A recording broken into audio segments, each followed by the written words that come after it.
Despite how popular the compact all-electric SUV segment is, we at AutoGuide have driven pretty much every single one on the market, except for there was one missing, the Subaru Solterra. Well, today, that all changes.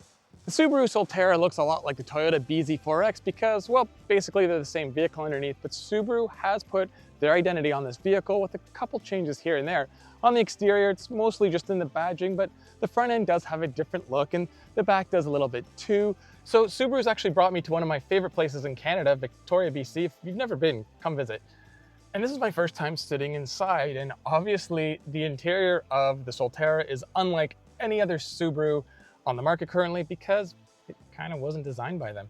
But they have had their fingers on it, and there's quite a few places here that are very interesting to look. I really like this square steering wheel. It's not as useless as a yoke, but it gives you the same sort of functionality, but you can actually grab it all the way around. I love the digital dash that's pushed way back against the windshield and is stationary separate from the wheel. So I can move the steering wheel up and down freely wherever I feel the most comfortable without having to worry about it blocking my view or having to adjust it for my view.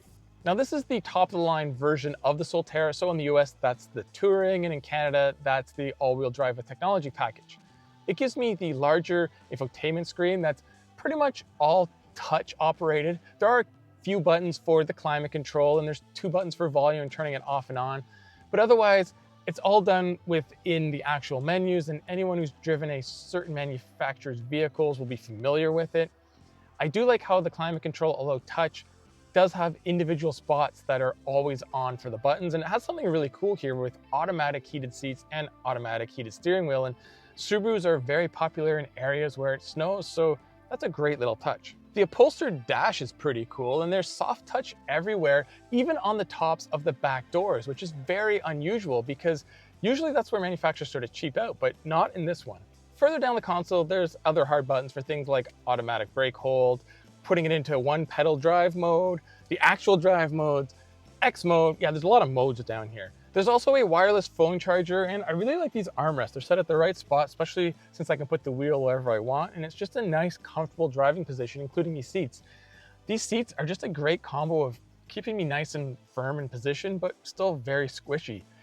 I know I say that about a lot of vehicles, but this one is definitely more on the comfort side, but it has decent side bolsters, but they don't intrude. It's just sort of a nice little combination.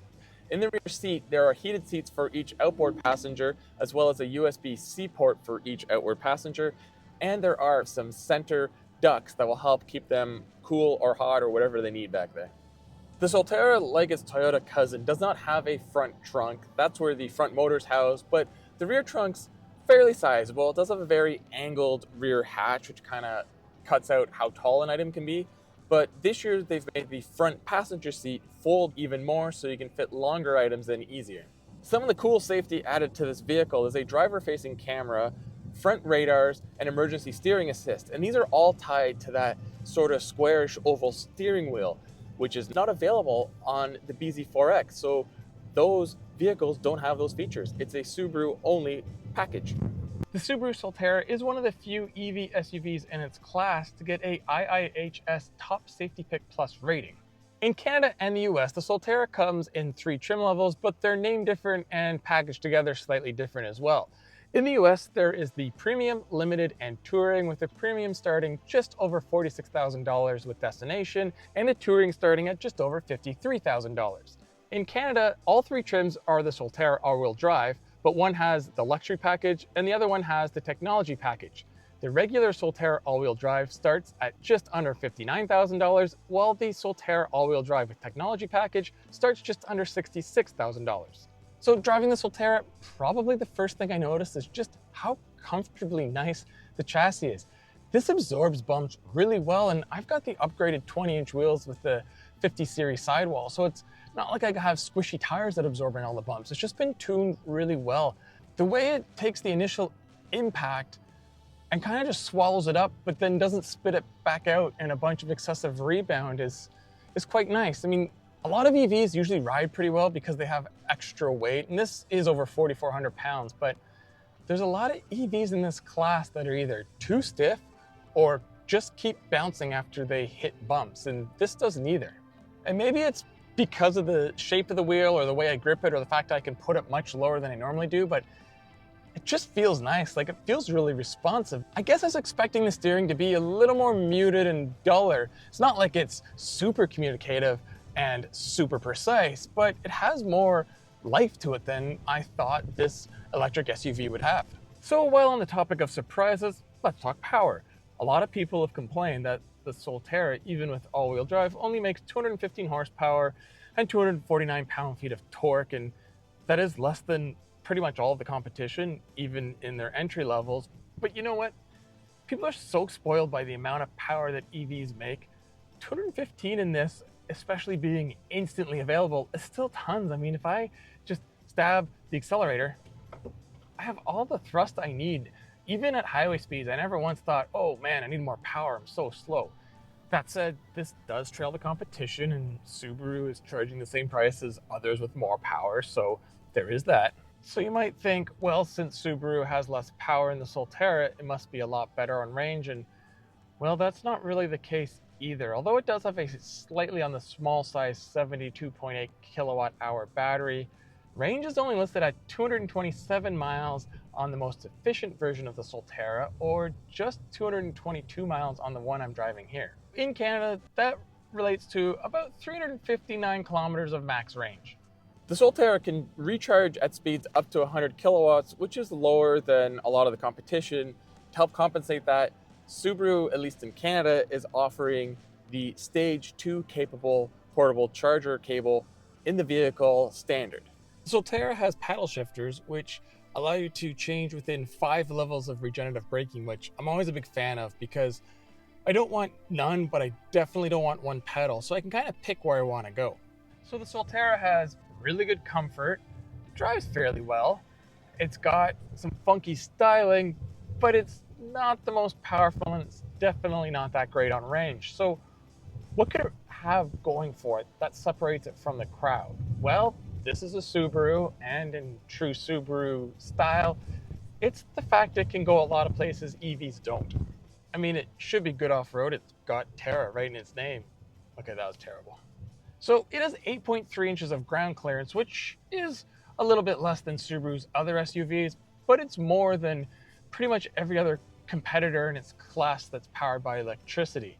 It also has Subaru's X mode all-wheel drive, and more than that, it's the 2-stage, and I haven't got to try any of that out, but good news, tomorrow I am, and that's, I think, going to really be the make or break for the Solterra, because there are a lot of people who like to go out deeper into nature than the average folk, and those people usually are also concerned about the environment. So having an EV that can get them there and back, as long as it's within decent range, as we've already discussed, is pretty important. So I'll take a little break here and I'll be back in seconds for you, but another day for me, and we'll see how this is off-road.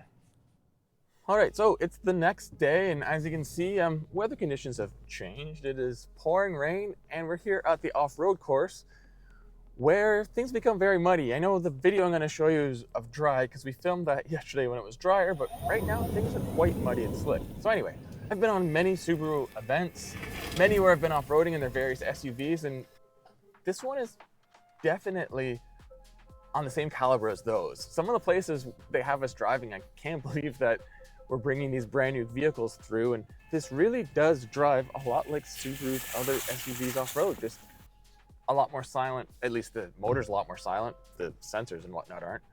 It's a lot to do with the X mode, which is like the other systems, it's just using the electric mode and the brakes how the other one does.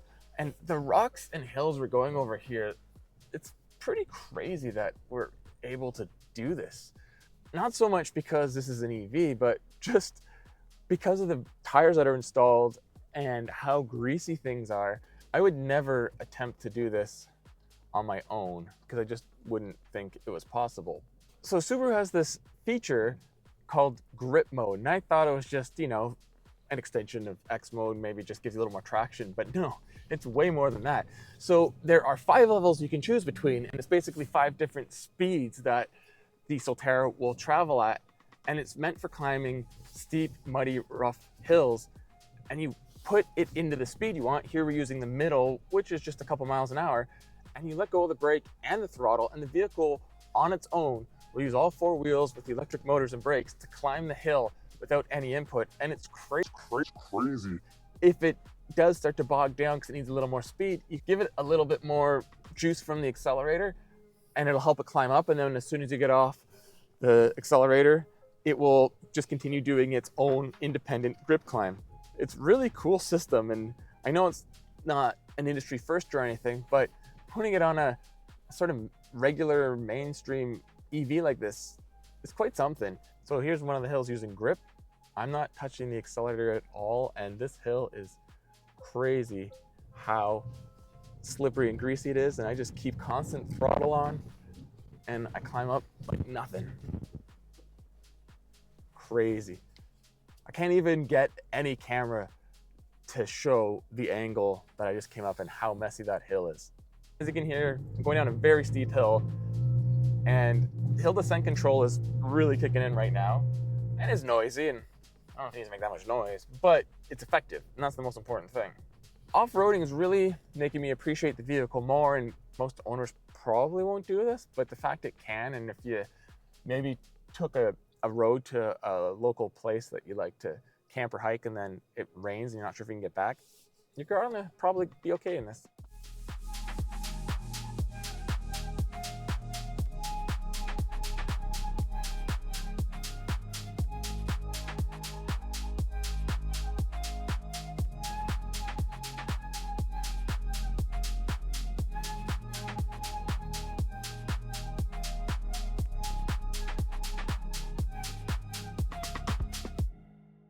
So why do I like Victoria so much? Well, views like this sure don't hurt.